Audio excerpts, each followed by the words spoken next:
qu'il est beau de voir des frères d'un même amour unis entre eux. Alléluia, mes frères et sœurs. C'est beau de voir une église en train de chanter ensemble et d'implorer la présence du Seigneur.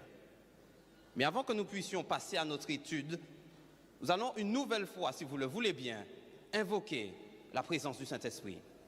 Nous allons incliner la tête, mes frères et sœurs. Père éternel, tu nous dis dans ta parole, plus de prière, plus de puissance. Et nous reconnaissons nos lacunes et nous reconnaissons notre aveuglement. C'est la raison pour laquelle nous implorons ton Saint-Esprit afin qu'il nous conduise dans toute la vérité. Au nom de Jésus. Amen. Donc nous allons reprendre ce matin quelques éléments qui avaient été pris dans le cercle d'études pour pouvoir introduire ce que nous aurons ce matin.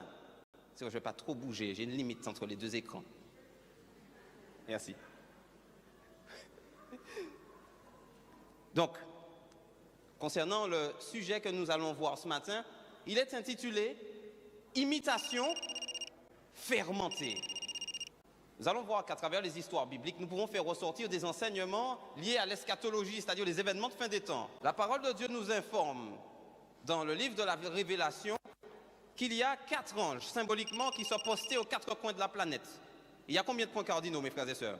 Il y en a 4. Donc ici, on a le symbole d'un temps de grâce universel, mes frères et sœurs. Nous pouvons louer Dieu pour cela, pas vrai? Mais est-ce que ce temps de grâce-là doit être exploité à mauvais escient? Parce que quand il nous dit que les anges retiennent les 4 vents, il y a un temps de grâce universel. Et il nous dit afin qu'il ne souffle à point de vent, ni sur la terre, ni sur la mer, ni sur aucun arbre. Et on a 3 dimensions développées ici. La terre représente la surface habitable de l'humanité. Donc Dieu maintient la stabilité à l'échelle mondiale, oui ou non? Il est au contrôle, oui ou non, mes frères et sœurs? Et les eaux représentent quoi dans la prophétie biblique? Les peuples, les nations, les foulées, les langues. Donc il retient les vents à l'échelle mondiale, il retient les vents à l'échelle nationale. Et un arbre représente quoi dans la parole de Dieu? On a les exemples dans la Bible où Nebuchadnezzar est comparé à un arbre, où les justes sont comparés à des palmiers. Donc à l'échelle mondiale, nationale et individuelle, Dieu maintient le contrôle. Nous disons amen à cela. Il est en train de nous interpeller ici. 3 dimensions pour avoir une vue complète sur le temps de grâce qui nous est imparti. Et nous avons plus qu'intérêt à faire des réserves d'huile, pas vrai, mes frères et sœurs? Nous avons vu avec le pasteur Carpin ce matin des éléments non négligeables et qui nous poussent à la réflexion. Mais symboliquement, où pouvons-nous faire des réserves d'huile? Vous vous rappelez de cette histoire? Avant le temps de détresse, Jésus va réunir ses disciples où, mes frères et sœurs? Juste avant, le dernier lieu avant le temps où Jésus sera crucifié. Où est-ce qu'il les dépose? Où est-ce qu'il les amène? Le jardin de... Et qui se souvient que veut dire Gethsémane? Gethsémane est traduit par pressoir d'huile. Et le jardin de Gethsémane, il est situé où par rapport au mont des Oliviers? Il est situé au pied du mont des Oliviers. Et des olives qui tombent dans un pressoir d'huile, on obtient quelle huile, mes frères et sœurs? On obtient de l'huile d'olive. Oui. Donc le jardin de Gethsémane, symboliquement, est un temps de grâce pour faire des provisions d'huile. Mais qu'est-ce que Jésus va faire? Non seulement il va les emmener à Gethsémane, mais il va faire quoi? Il va prendre avec lui tous les disciples. Il va faire quoi? Il va sélectionner combien? 3 disciples, mes frères et sœurs. Quelle sera la fonction de ces disciples? Nous avions vu une fois lors d'un séminaire à l'école du sabbat. Qu'est-ce qu'il va donner à ses disciples comme mission? De veiller. Et qui a la fonction de veiller? Les sentinelles. Et ils sont combien?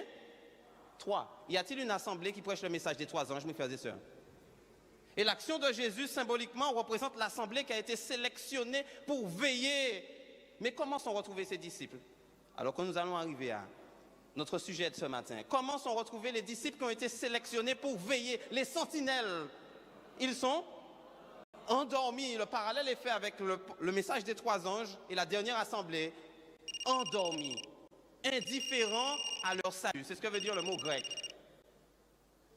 Mais quand nous faisons le parallèle avec la parabole des 10 vierges, il y a de l'espoir, mes frères et sœurs. Alléluia. Dieu veille sur son Église. Et beaucoup de personnes ont tendance, malheureusement, à fustiger cette assemblée, à la désolidariser. Mais au nom de Jésus, nous restons unis. Alléluia.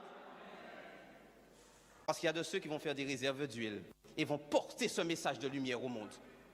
Et le message des 3 anges est lié au sanctuaire, oui ou non, mes frères et sœurs? C'est la raison pour laquelle nous allons juste faire un bref récapitulatif pour entrer dans les événements de fin des temps ensemble. Quand dans le sanctuaire, je passe par la porte qui est le Christ, quel est le premier ustensile que je vois? Quel est le premier ustensile que je vois sur le parvis?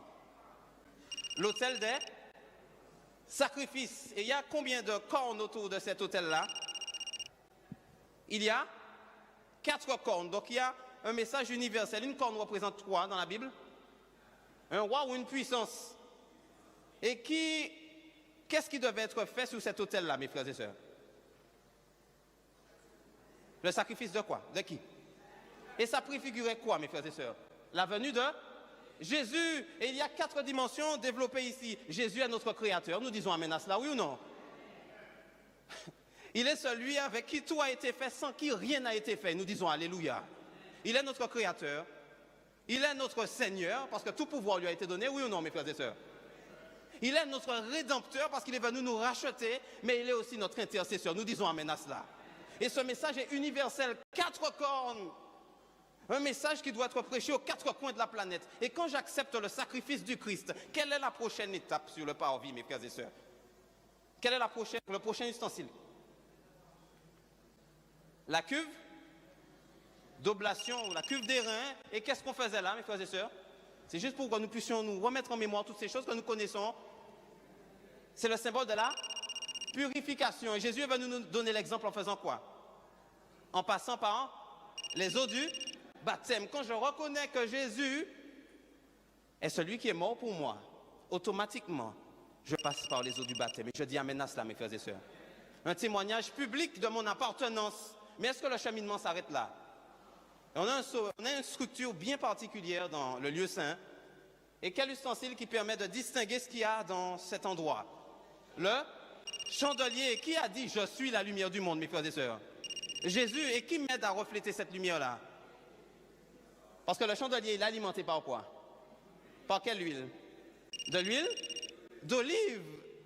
Donc le Saint-Esprit m'aide à refléter cette lumière. Nous disons amen à cela, mes frères et sœurs.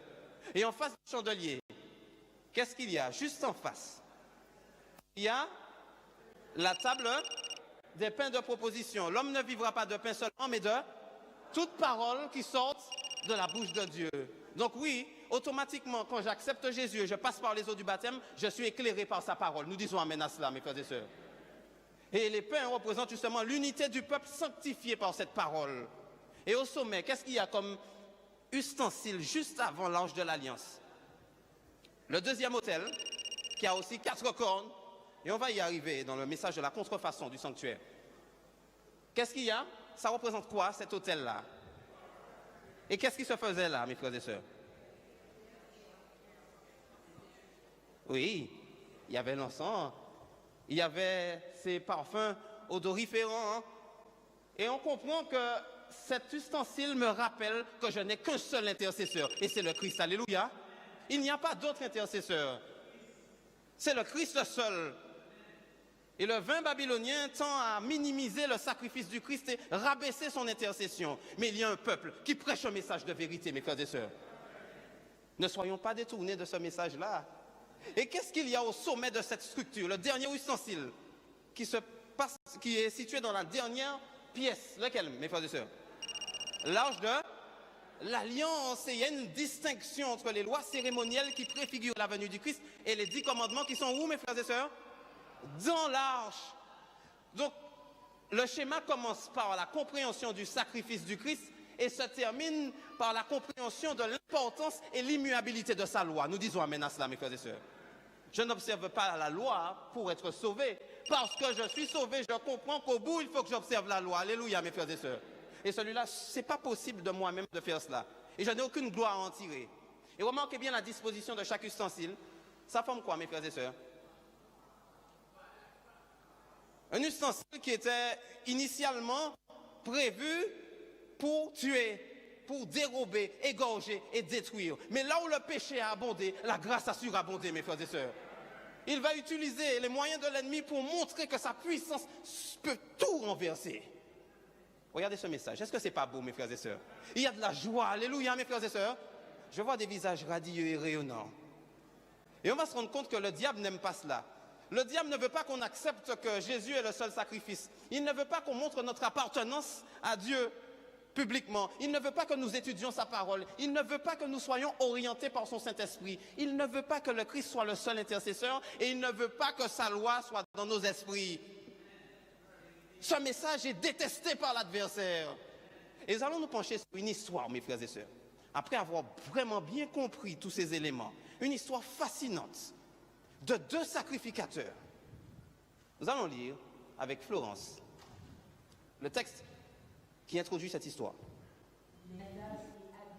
Prirent chacun un brasier, y mirent du feu et posèrent du parfum dessus. Ils apportèrent devant l'Éternel du feu étranger, ce qu'il ne leur avait point ordonné. Nous allons nous attarder sur ce texte dans un instant à nouveau. Combien d'entités sont nommées, mes frères et sœurs? Combien? Nadab et Abihu. Yes.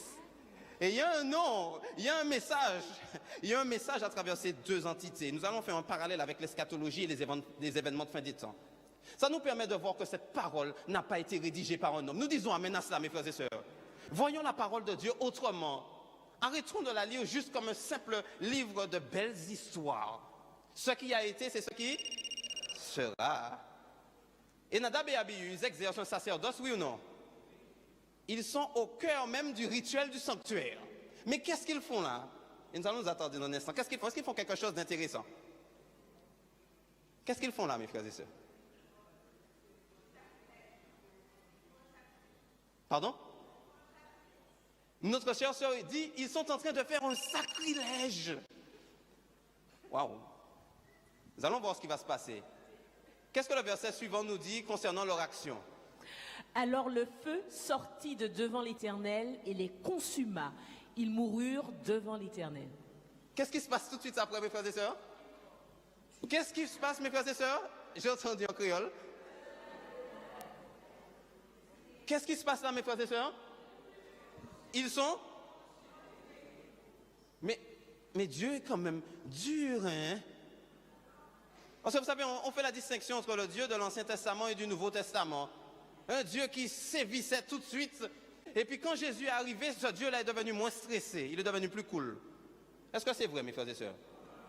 Est-ce qu'il y a une raison pour laquelle le feu descend et les consume? Nous devons bien analyser cette histoire et bien comprendre que celle-ci nous renvoie aux événements de fin des temps. Et ça va être très intéressant. Le feu descend et consume Nadab et Abihu. Et qu'est-ce qui va se passer? Quand on revient sur ce texte, les fils d'Aaron sont Nadab et Abihu et ils prennent chacun un brasier. Qu'est-ce qu'un brasier? Bien définir cela pour être au clair sur le message. Qu'est-ce qu'un brasier, mes frères et sœurs? Parce que le mot brasier en hébreu, maktar, est aussi traduit par encensoir. Vous savez, cet ustensile qui était utilisé pour mettre l'encens. Et ils viennent avec leur encensoir. Et qu'est-ce qu'ils mettent dans leur encensoir? Du feu et posèrent du parfum. Jusque-là, rien de bien méchant. Mais le texte nous dit qu'ils apportèrent comment ce feu? Comment ils apportent ce feu-là? Étranger, mais comment? Devant l'Éternel. Et cette expression en hébreu a deux significations. Soit favorable, mais aussi soit en opposition. Est-ce que leur action est en opposition au précepte divin là? Oui ou non, mes frères et sœurs? On va bien comprendre quelque chose et la signification de leur prénom aussi nous permet de pointer du doigt la philosophie mondiale. Vous vous rappelez d'un vaillant chasseur qui était devant l'Éternel dans la Genèse? Oui ou non? Comment s'appelait-il? Il s'appelait Nimrod. Et c'est lui qui est fondateur de l'Empire babylonien. Nous l'avons vu ce matin avec le pasteur Carpin. Et quand on dit que ce vaillant chasseur était devant l'Éternel, ça veut dire quoi? Est-ce qu'il était un vaillant chasseur qui faisait de bonnes choses? Il faisait des choses contraires à la parole de Dieu. Nous allons y revenir. Pourquoi Dieu n'a pas agréé l'offrande de Nadab et Abihu? Quand on parle de feu étranger, ça veut dire quoi? C'est quoi un feu étranger? Parce qu'après tout, peu importe le feu, quel problème qu'il y a? Qu'est-ce que nous révèlent les événements juste avant que le feu ne consume Nadab et Abihu? Est-ce qu'ils étaient présents lors de l'inauguration de cet événement? Oui ou non, mes frères et sœurs? Et où ils devaient prendre le feu normalement? Où devaient-ils prendre le feu? Le premier autel, c'est l'autel des... Et l'autel des sacrifices représente quoi, mes frères et sœurs? Le sacrifice de Jésus. Et qui a allumé le feu, mes frères et sœurs? Est-ce que c'est un homme qui a allumé le feu sur l'autel? On nous dit que le feu est descendu du... Ça, c'est juste avant la mort d'Nadab et Abihu. Donc, c'est Dieu qui a allumé ce feu-là. Et il n'y a pas d'autre feu, il n'y a pas d'autre message à véhiculer à la planète. On doit automatiquement passer par l'autel des sacrifices, qui est Jésus. Nous disons amen à cela. On comprend bien que Dieu a donné. Nadab et Abihu sont présents, ils savent. Mais que vont-ils faire, ces deux-là? Et remarquez bien qu'ils agissent en tandem. Ils agissent tous les deux, deux entités qui vont se concerter pour présenter un autre feu. Et rappelez-vous que Babel est traduit par quoi, mes frères et sœurs? Confusion, Babylone, le mot original pour Babylone, c'est Babel. Mais Bab est traduit par porte et Hel est traduit par Dieu. Nimrod proposait à l'époque une autre porte pour arriver vers Dieu. Pas vrai, mes frères et sœurs? Et c'est la mentalité de la philosophie babylonienne. Toutes les portes sont des voies qui mènent à Jésus, à Dieu.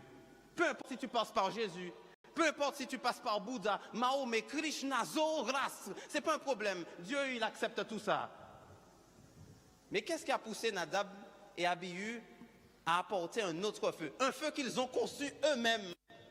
Ils sont en train d'élaborer une stratégie pour séduire le peuple. Mais qu'est-ce qui les a poussés à faire ça? Et nous nous rendons compte que la philosophie babylonienne est au cœur de la pratique de Nadab et Abihu. Ils proposent un autre feu que celui que Dieu a fait descendre. Mais le texte nous révèle qu'ils étaient sous l'influence d'un vin fermenté. Parce que le mot vin, en fonction du contexte, est traduit par jus de raisin ou vin fermenté. C'est pour ça qu'après leur mort, une loi va être encore promulguée contre la pratique, contre l'absorption des vins. Ils sont comment? Quand on boit du vin fermenté, on est comment? On est enivré. Les voilà qui sont enivrés. Ils sont en pleine débauche et vont proposer un autre feu que celui que Dieu avait donné. Et nous allons faire un exercice intéressant. Naoudab est traduit par généreux. Et Abihu est traduit par Dieu est Père. Et quand on contracte les deux noms, on a ce nom-là, on a cette phrase. Dieu est un Père généreux. C'est vrai ou c'est pas vrai? Mais Dieu est tellement généreux qu'il pourra accepter un autre feu que celui qu'il a envoyé. Dieu est tellement généreux qu'il pourra accepter d'autres portes. Et ils sont combien d'entités? On a dit 2. Se pourrait-il que le livre de l'Apocalypse, au chapitre 13, nous parle de 2 entités qui vont agir en tandem pour instaurer une fausse adoration dans le monde? Oui ou non, mes frères et sœurs? Intéressant. Dieu est Père et généreux. Et les bêtes respectivement font référence au système papal et au protestantisme qui va apostasier. 2 pouvoirs qui vont annoncer que Dieu est tellement bon qu'il accepte toutes les portes. Il faudra faire une fusion de toutes les religions. Jésus, Dieu accepte tout ça. Est-ce que c'est vrai, mes frères et sœurs? Parce que adorer, c'est rendre un culte à Dieu. Et Dieu a défini ce qu'il a dit. Alléluia, mes frères et sœurs. Le feu doit passer par l'autel des sacrifices. Et quand j'accepte Jésus, j'accepte aussi sa parole, oui ou non? Sa parole est aussi la vérité. Et ses commandements sont vérité. Je ne peux pas passer par d'autres portes, mais eux proposent un autre feu. Et le feu est le symbole de quoi, mes frères et sœurs, dans la Bible aussi? Dans la chambre haute, qu'est-ce qui était descendu sur... Le feu est aussi un symbole du Saint-Esprit. Il y a une contrefaçon de la manifestation de l'œuvre de l'Esprit Saint à la fin des temps. Et nous allons regarder quelque chose. Avec le protestantisme qui est apostasié, ce qu'on voit là, ici, dans Apocalypse 17, une femme avec sur son front marqué un mystère. Babylone, la grande, et la pratique de Nadab et Abihu qui vise à contrecarrer le message de l'évangile vient de Babylone. Et ils sont ivres. Et que fait cette prostituée? Non seulement elle est ivre, mais qu'est-ce qu'elle fait? Elle abreuve les nations du vin de la fureur de son impudicité. Et en agissant ainsi, Nadab et Abihu donnaient un exemple au peuple de passer par une autre recommandation que ce que Dieu donnait. Et quand on comprend que respectivement, Nadab et Abihu donnent Dieu est un Père généreux. Il est bon, notre Père. On aime se focaliser sur ça, pas vrai? Mais Dieu est bon, mais il est aussi juste dans sa sentence. Nous disons amen à cela. Son amour est à la hauteur de sa justice. Et on va voir que la bête et le faux prophète vont agir en tandem. Comme Nadab et Abihu pour apporter un autre feu au monde, pour les séduire. Et là, vous avez à l'image un pasteur qui s'appelle John Hagee aux États-Unis. Parce que rappelez-vous que la deuxième bête, elle monte d'où? Elle monte de... La première monte de la mer, tout comme la petite corne sort d'autres cornes. Donc le système papal, mais l'autre bête monte quoi? De la terre. Et qui avait secouru la femme? Quelle nation, mes frères et sœurs? Les États-Unis, oui ou non? La Nouvelle-Angleterre à l'époque. Et on va voir que cette pratique va sortir des États-Unis premièrement et s'étendre au monde. Et là, on a ici le pasteur John Hagee Ministries qui présente un message contrefait. On a aussi Benny Hinn. Je ne sais pas si vous avez déjà remarqué que quand vous entrez, par exemple, dans ces assemblées, on vous parle du feu de l'esprit qui descend. Oui ou non, mes frères et sœurs? Et quand le feu descend, qu'est-ce qui se passe dans ces églises-là? Le feu descend du ciel, mais ils tombent, ils sont en transe, ils crient pour le Seigneur, ils aboient même pour le Seigneur. C'est une pratique sacrée. On voit qu'il y a un autre feu qui est proposé. Il y a aussi un autre qu'on appelle Joel Osteen, parmi tant d'autres. Il y a aussi Rick Warren, celui qui avait fait la prière d'investiture avec Barack Obama.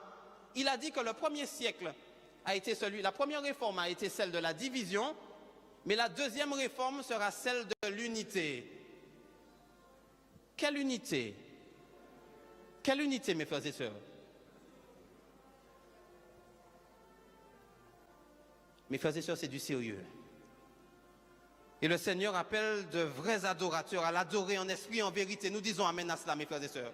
Alors qu'un temps de détresse est devant nous, alors que le stratagème de l'ennemi est mûrement réfléchi pour séduire le monde, Dieu nous appelle à faire nos réserves d'huile.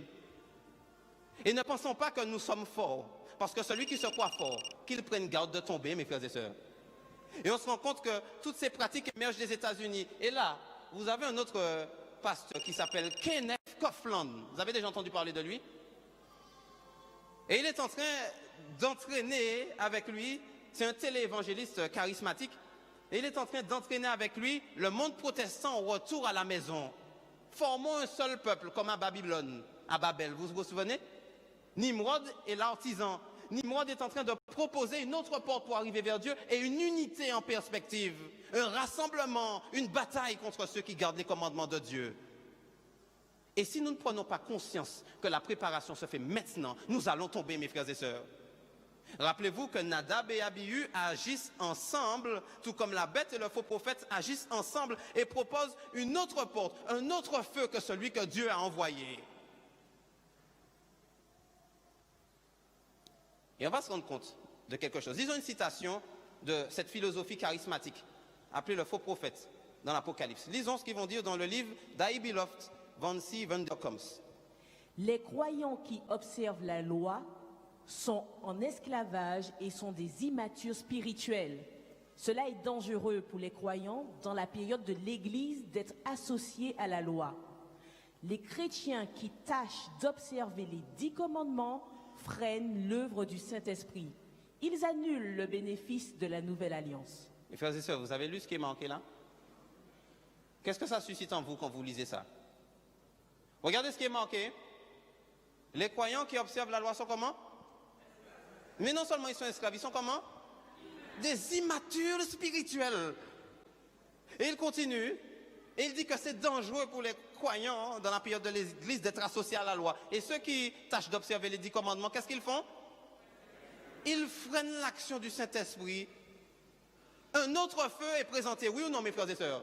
Parce qu'il parle du Saint-Esprit aussi. Ce sont des religions basées sur le Saint-Esprit. Et rappelez-vous que la bête qui monte de la terre va faire descendre du feu du ciel jusqu'au point de séduire, s'il était possible, même les élus. Il y a un vaste plan de modification du message du sanctuaire.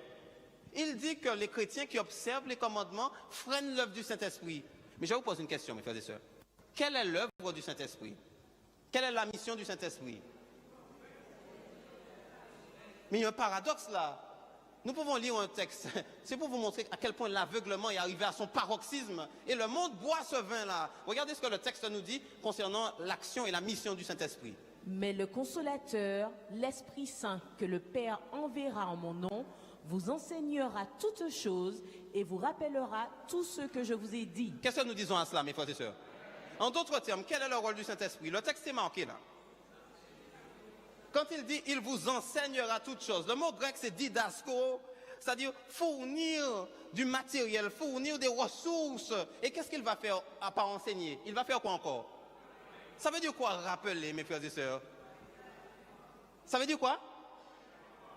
Parce que le mot rappeler ici c'est « upumimnesko », c'est traduit par « réprimander en cas d'oubli ».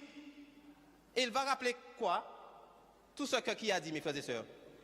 Tout ce que Jésus a dit, et Jésus lui-même a dit, si vous m'aimez, garde, nous disons amen à cela, mes frères et sœurs. Un autre feu est présenté à l'humanité. Et nous voyons que le protestantisme est en train de retourner, est en train de faire une fusion avec le catholicisme romain. Soyons clairs sur ces événements-là. Dieu a-t-il son peuple encore dans ces systèmes-là, mes frères et sœurs? Oui ou non? Nous sommes convaincus de cela, mes frères et sœurs? Et pour que nous puissions les toucher, nous devrions avoir l'amour de Dieu en nous, mes frères et sœurs. Et comme nous l'avons vu, l'amour de Dieu est à la hauteur de sa justice. Le message ne change pas. Ce tandem est un tandem illicite.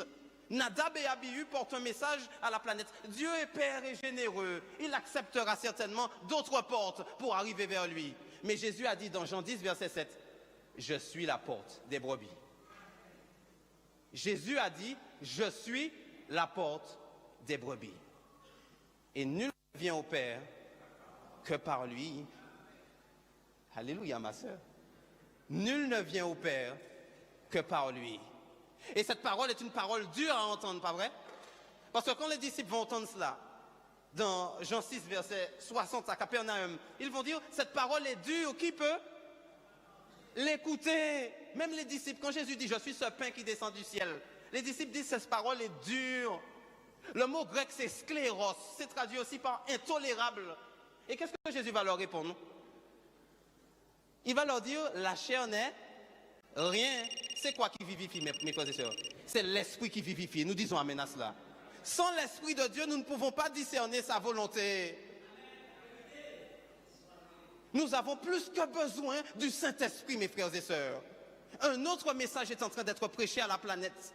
Et il y a un chef religieux qui est impliqué dans les affaires politiques, qui est en train d'unir le monde comme à Babel, sous un seul peuple, mais sans l'agneau. L'histoire se répète, oui ou non, mes frères et sœurs?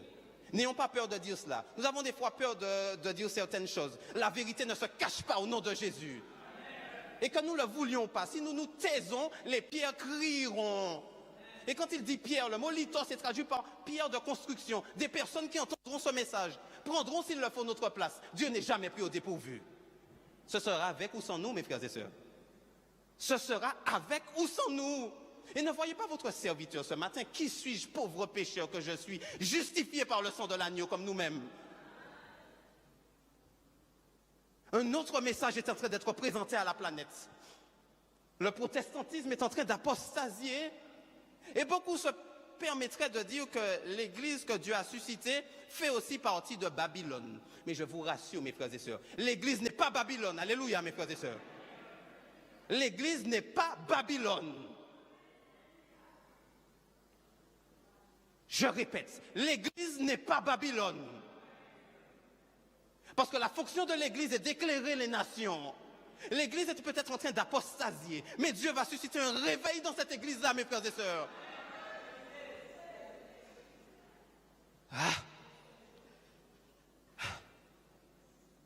Excusez-moi, mes frères et sœurs. C'est une force irrésistible qui me pousse à parler ce matin. Et on voit la mission du Saint-Esprit qui rappelle tout ce que Jésus a dit. Et Nadab et Abihu, tout comme la bête et le faux prophète, vont agir en tandem afin que le monde entier soit en admiration derrière le dragon. Une contrefaçon du message du sanctuaire est présentée. Et écoutons ce que va nous dire l'homme le plus populaire du monde. l'évêque de Rome à propos de l'unité et du Saint-Esprit. Les chrétiens peuvent bloquer l'unité dans la diversité souhaitée par le Saint-Esprit en se concentrant sur leurs différences plutôt que sur ce qu'elles partagent. Je vais poser une question rapidement. Jésus est-il venu mourir pour le pape François aussi, mes frères et sœurs? Oui ou non? Soyons clairs là-dessus. Nous ne pointons pas du doigt un homme. Il peut être sauvé aussi, alléluia, mes frères et sœurs. Mais la fonction qu'il occupe est contraire à ce que Dieu enseigne. Dieu n'enseigne pas un autre sabbat. Dieu n'enseigne pas une autre intercession. Dieu n'enseigne pas la médiation des saints comme on retrouvait en Égypte. Dieu n'enseigne pas l'immortalité de l'âme. Et là, il est en train de dire que les chrétiens peuvent bloquer l'unité dans la diversité. C'est beau ça. Il y a tant de religions, comme disait le pasteur Michel Carpin ce matin. Après tout, pourquoi pas unifier toutes ces religions-là?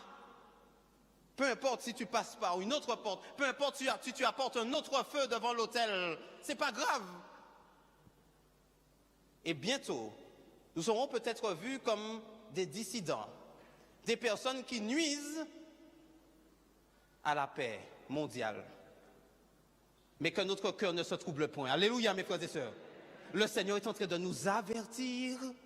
Parce que nous pouvons connaître ces choses-là. Mais si nous ne sommes pas sanctifiés par la vérité, un esprit d'égarement va nous prendre, mes frères et sœurs. Ne croyons pas que nous savons, mes frères et sœurs. Le Seigneur est en train de parler. Il revient bientôt, il use de patience. Mais malgré tout, nous tombons dans l'indolence. Nous sommes dans Babylone, c'est-à-dire que nous avons des pratiques dans la semaine qui vont nous éloigner de Dieu.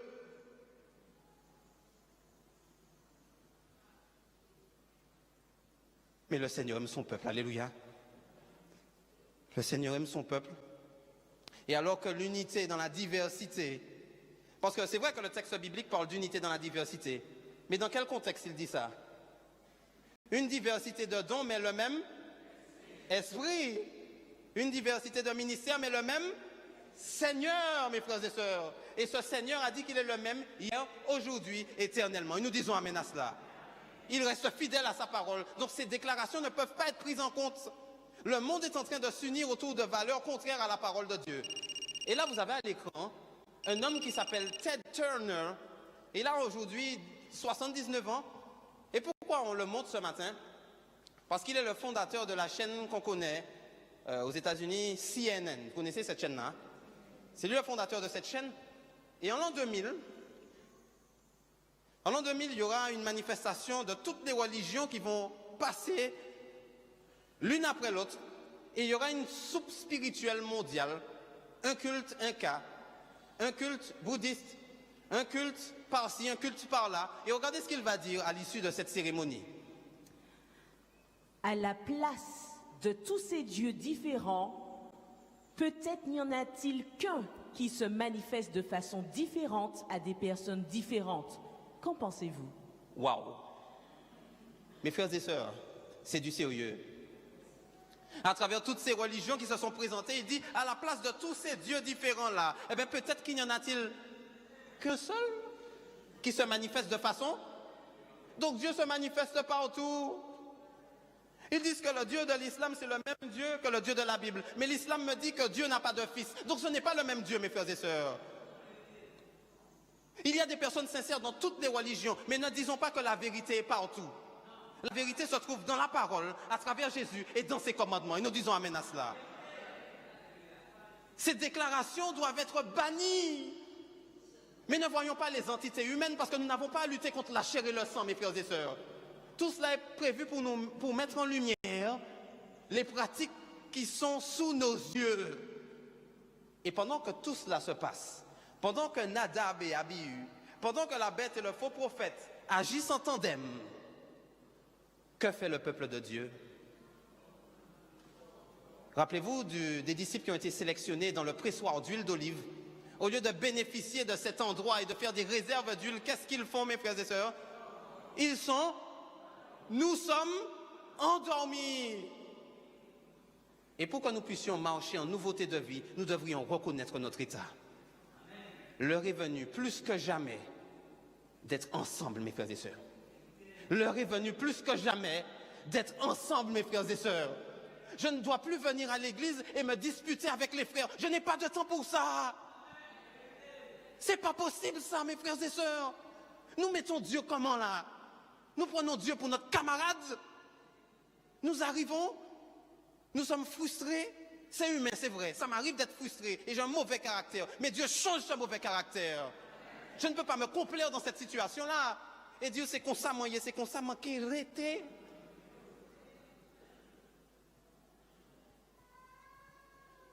Le Seigneur nous appelle à la repentance, mes frères et sœurs. Et plus que jamais auparavant, comme l'a dit notre sœur ce matin, nous avons besoin d'étudier la parole de Dieu. Et vous vous rendez compte qu'à travers l'histoire de Nadab et Abihu, nous avons une vision panoramique sur l'alliance illicite qui va emmener le monde dans une fausse adoration, une contrefaçon du message du sanctuaire et du ministère du Christ. Et la partie la plus intéressante, alors que nous allons amorcer la conclusion dans quelques instants. Parce que l'objectif est de vraiment localiser l'enseignement et que nous puissions vraiment prendre conscience qu'il y a des événements et que nous devrions nous réveiller. Et le jour des expiations, appelé le Yom Kippour, mes frères et sœurs, qu'est-ce qui se passait? Qu'est-ce qui se passait, mes frères et sœurs? Que faisait le souverain sacrificateur? Et ça se produisait combien de fois? Une fois par an. Et quand il entrait, c'était pour quoi faire? Et ça veut dire quoi, purifier le sanctuaire à ce moment-là? Il se porte comment, le sacrificateur? Parce que comment doit être le peuple pendant que le sacrificateur est dans le lieu très saint? Comment il doit être? Ils doivent être en train de se tirailler? Ils doivent être en train de se dire, je serai plus grand que toi dans le royaume des cieux? Le peuple était en silence, mes frères et sœurs. Et quand le sacrificateur entrait dans le lieu très saint, nous allons nous attarder juste sur deux éléments de sa robe. Il avait quoi en bas? Et ça servait à quoi? Les clochettes, mes frères et sœurs. Oui, comme nous dit Florence, parce que la clochette, ça a quelle fonction? Visible ou audible? Audible. Les clochettes avaient la fonction d'annoncer que le sacrificateur est toujours vivant, mes frères et sœurs. Parce que s'il y avait un péché qui n'était pas confessé, comment le sacrificateur était? Il était foudroyé. Et nous sommes ces clochettes, mes frères et sœurs, à la fin des temps, qui ont la fonction d'annoncer que le sacrificateur est vivant et intercède pour nous. Alléluia, mes frères et sœurs. Nous sommes ces clochettes, la fonction audible. Mais il y a aussi un autre élément. Il y avait des grenades. Est-ce que c'était juste pour faire joli? Il y avait des grenades à côté des clochettes. Il y avait des clochettes, mais c'était entrelacé de grenades. Pourquoi pas une orange? Tiens. Regardez la grenade, mes frères et sœurs. Quand vous voyez ce fruit-là, vous pensez à quoi, automatiquement? Quand vous voyez ça, déjà on voit que le fruit est auréolé de quoi? D'une couronne. Fascinant. Fascinant, oui. Et quand vous voyez ce fruit-là, qu'est-ce que ça veut? Je vois des sourires là. Ah, en plus c'est l'heure du manger, je pense que je n'aurais pas dû mettre ça. Hein? Non mais quand vous voyez ça, qu'est-ce que ça vous donne envie de faire? Parce que là, la grenade a la fonction, n'oublions pas que les clochettes ont les fonctions audibles, mais là, la grenade a la fonction visible. Quand je vois la grenade, j'ai envie de voir ce qu'il y a à l'intérieur, oui ou non? Oui ou non? Et regardez ce qu'il y a à l'intérieur et dites-moi ce qui vous marque. J'entends, wouh, c'est beau ça. Ouais, mais je vois même une sœur qui tire la langue. Ça donne faim. Ça donne envie, hein? Qu'est-ce qui vous marque avec ce fruit plus que les autres? Qu'est-ce qui vous marque, mes frères et sœurs, là? Parce que remarquez bien que ce fruit est auréolé d'une couronne et il est paré d'un bel aspect. Et il donne envie de voir ce qu'il y a à l'intérieur. Et quand on regarde l'intérieur, comment sont les grains? Ils sont comment, mes frères et sœurs? Ils sont collés. Il n'y a pas d'espace là, mes frères et sœurs. Ils sont soudés et c'est le symbole de l'unité de l'Église, mes frères et sœurs. Quand le sacrificateur entrait dans le lieu très saint, avec les clochettes et les grenades. Il est en train de dire, vous êtes le peuple qui prêche, vous êtes le peuple qui est soudé dans la vérité. Alléluia. L'heure n'est plus venue à se disputer. Et juste pour annoncer certaines choses qui dérangent peut-être, on a des philosophies qui entrent dans l'Église. On a des messages qui visent à désunifier ce que Dieu lui-même a instauré. Et vous allez entendre des personnes, par exemple, qui vont vous dire que le Saint-Esprit est une simple puissance. Parce que le Dieu trinitaire est un Dieu païen. Mais je vous pose une question. Avant Babylone, Dieu existait-il, oui ou non? C'est Satan qui s'inspire du schéma divin et pas l'inverse. Nous disons amen à cela. Et dans le schéma, nous avons le dragon, la bête et le faux prophète. Est-ce que le faux prophète est pareil que la bête? Ils ont la même fonction, mais est-ce que c'est la même entité? C'est une entité distincte. Et on nous parle d'une contrefaçon. Donc le Saint-Esprit est aussi une entité bien distincte. Et nous disons amen à cela, mes frères et sœurs. Oui, un Dieu païen. Faites attention, faisons attention à ce que nous disons. Le diable est là pour instaurer la division. Et il y a aussi ce phénomène où ils vont vous dire que, vous savez quoi? Jésus, finalement, il était noir. Mes frères et sœurs, je vous pose une question. Qu'est-ce que ça va faire pour moi que Jésus soit noir, jaune ou blanc? Il est venu afin que quiconque croit. Alléluia, mes frères et sœurs. Et ces pratiques visent à désunifier l'Église. Parce que si on remet déjà en question certaines choses, eh bien, pour que je puisse accepter Ellen White, il faudrait qu'Ellen White soit noire. Qui sait? Les pionniers ils vont peut-être découvrir que finalement ils étaient noirs. Dieu utilise qui il veut, quand il veut, comme il veut. Nous disons amen à cela. Et il y a une autre affirmation qui vise à désunifier cette grenade qui symbolisait le jour de l'expiation d'être soudés, un seul peuple, mais sanctifié par la vérité. Il y a des personnes qui vont vous dire qu'il ne faut pas dire Jésus. Jésus vient du mot grec, Jesus. C'est païen. Il faut dire Yeshua. Vous avez déjà entendu cela? Yeshua, c'est de l'araméen, oui. C'est le nom de Jésus en araméen, effectivement. Et je vous pose une question.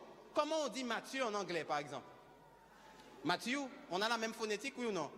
Non? Comment on dit Jacques en anglais? James. Comment on dit Jean en anglais, par exemple? John. Mais que je t'appelle John ou que je t'appelle Jean, je sais à qui je m'adresse. Alléluia, mes frères et sœurs.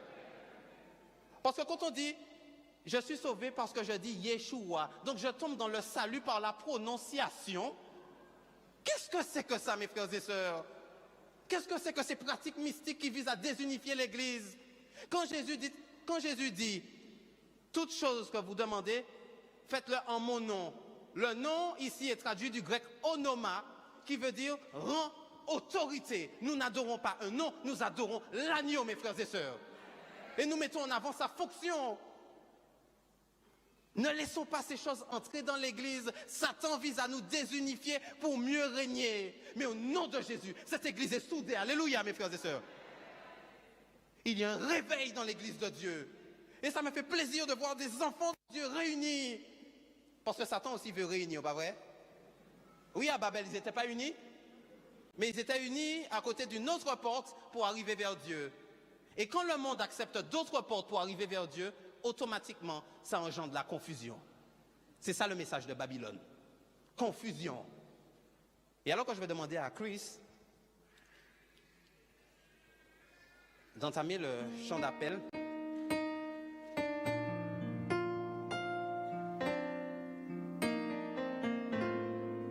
On voit que Nadab et Abihu viennent avec un feu étranger. Un feu qu'ils ont allumé eux-mêmes. Un feu qui vise à enlever à Dieu son autorité. Et ils disent à l'unisson, Dieu est un Père généreux. Il est tellement généreux qu'il acceptera cet autre feu. Mais au nom de Jésus, il dit qu'il n'y a qu'un seul feu, un seul autel. Et c'est Jésus, mes frères et sœurs.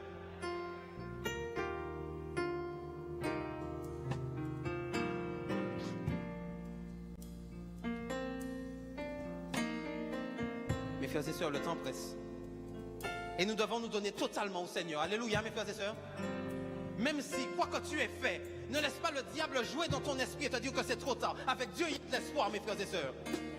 Peu importe ce que tu as fait, Jésus est là pour te relever en ce matin. Rappelez-vous du message du sanctuaire qui commence avec l'autel des sacrifices. et qui se termine avec l'arche de l'alliance. Le sommet de cette structure nous rappelle que Jésus est mon Seigneur. Jésus est le pain, la manne qui descend du ciel, mais Jésus est aussi l'auteur de la loi, mes frères et sœurs. Et quand il dit Christ est la fin de la loi, telos, le mot grec est traduit par Christ est le but de la loi. La loi me ramène à Christ, et comme il me montre mon état, pour le remercier, j'entre dans les œuvres qu'il a prévues d'avance pour moi. Alléluia. Ce n'est pas de mérite, c'est pas vrai? L'homme n'a pas à se glorifier. Et alors que ces événements se produisent sous nos yeux, la bête et le faux prophète vont bientôt promulguer une loi en tandem et présenter un autre feu. Il y a un peuple. Il y a un peuple, oui mes frères et sœurs, qui se réunissent dans un même lieu. Et ce lieu est la chambre haute. Vous vous rappelez de Actes? Ils sont réunis dans un même lieu. Et le mot lieu dans le grec est traduit topos par état d'esprit. Ils sont réunis dans le même état d'esprit. Ils vont mettre leurs différends de côté. Alléluia mes frères et sœurs. Ne laissons pas des pratiques ou des doctrines, un vin fermenté venir dessouder l'église de Dieu. Nous devrions plus que jamais être unis mes frères et sœurs. Et toutes les lumières qui vont être apportées désormais devront confirmer ce qui a déjà été dit. Alléluia.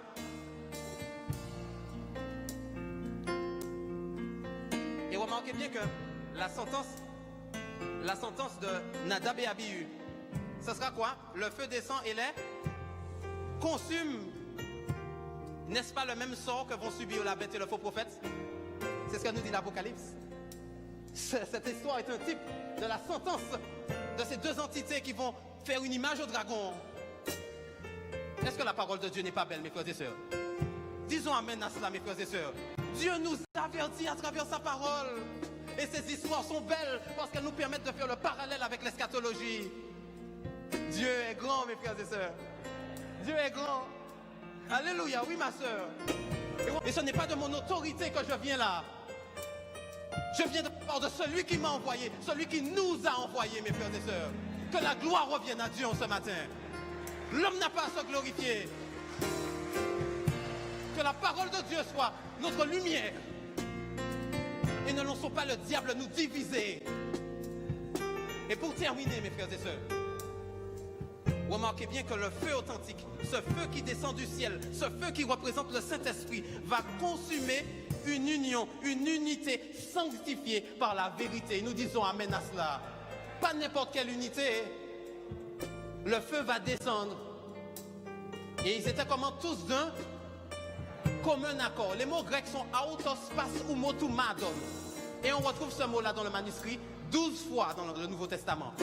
Et le chiffre 12 est le chiffre de l'alliance. Et si nous voulons que la pluie de l'alliance saison descende sur l'église, nous devrions mettre nos différends de côté et agir de même pas. Alléluia, mes frères et sœurs. Et nous pouvons lire le dernier verset ensemble. Afin que tous soient un, comme toi, Père, tu es en moi. Et comme je suis en toi, afin qu'eux aussi soient un en nous, pour que le monde croie que tu nous as envoyés. Nous disons amen à cela, mes frères et sœurs. La grenade était cette fonction visible. Et quand la grenade donne envie d'entrer, eh bien cette église doit être tellement unie que les personnes se posent des questions. Qu'est-ce qui se passe pour que j'ai envie de voir à l'intérieur les grains qui sont soudés? Alléluia, mes frères et sœurs. Nous allons nous tenir debout. Nous allons nous tenir debout pour remercier le Seigneur parce qu'il veille encore sur son église. Dieu, notre roi et créateur, ton peuple a besoin de ces instructions. Ton peuple a besoin des messagers comme Loïc. Ton peuple a besoin de l'unité, de comprendre qu'il nous faut être unis pour achever ton œuvre. Bon Père, que ton Esprit Saint qui demeure ici, nous avons la conviction, la ferme conviction que ton Esprit Saint est là et nous te demandons, oh bon Père, de pénétrer en chacun de nous, dans le plus profond de notre âme, afin que tu puisses, Seigneur, travailler en nous et nous permettre d'avancer pour toi, la main dans la main, jusqu'à ce que tu reviennes. Accorde-nous, ô bon Père, ce zèle, le zèle que donne ton évangile de paix, Accorde-nous, ô bon Père, l'unité, cette unité qui nous permettra d'avancer coude à coude afin de faire front à l'ennemi qui veut, ô tendre Père, par toutes sortes de philosophies et toutes sortes de moyens, égarer ton peuple. Père éternel, que ton Esprit Saint nous éclaire, que ton Esprit Saint nous garde éveillés afin que nous puissions faire notre droit chemin avec toi, que tu nous conduises dans le pays de la victoire et que ton nom soit glorifié à tout jamais. Accorde ta paix, ta grâce, tes bénédictions, ton amour, ta miséricorde s'étendent sur ce peuple à genoux à tes pieds en cet instant et que nous puissions comprendre qu'il est temps d'avancer et que ton nom soit glorifié. Gloire, honneur, louange à toi au siècle des siècles. Amen.